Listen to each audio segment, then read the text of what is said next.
upon obtaining it. Number 6, John Quincy Adams, Democratic Republican, 1825 to 1829, 57 years old, from Massachusetts. Adams came into office with many lofty goals. He wanted Americans to explore the Western territories.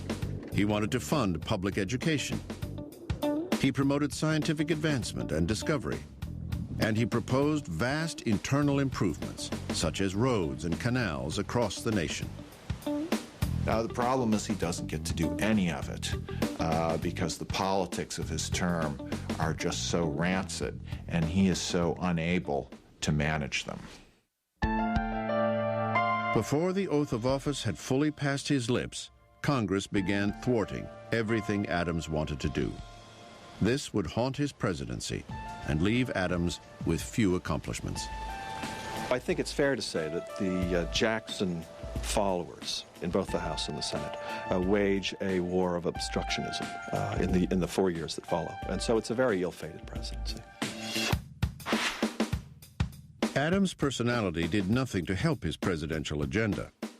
Yes, he was the son of a founding father and acutely aware of it.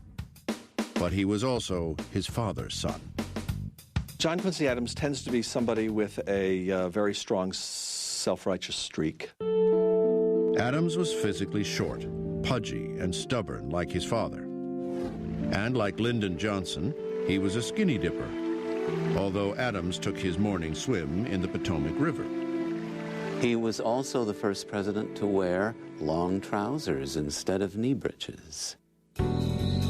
John Quincy Adams came to the White House, much like George W. Bush did 175 years later, hoping to exorcise his father's political demons and retrieve a lost presidency.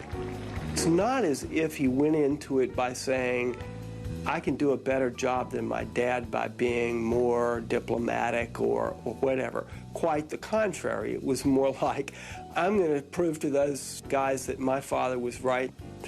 And of course, he went down the drain the same way his father did. More than anything, John Quincy Adams believed he could rise above the charge that he had gained the presidency through a corrupt bargain with Henry Clay.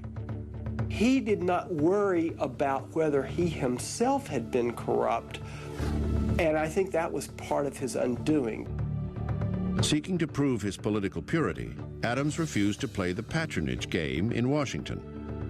This meant he would not hire people who were for him or fire those who were against him. The result was devastating. John Quincy Adams endures probably 4 years of what may be the most miserable presidency that any president has ever experienced. It is 4 years of unremitting attacks on him by the Jacksonians. In 1828, John Quincy Adams ran for a second term. But once again, Andrew Jackson stood in his way.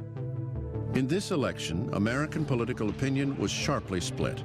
Those for Adams, who believed he deserved 4 more years, and those for Jackson, who believed their man had been robbed in 1824, the victim of the corrupt bargain.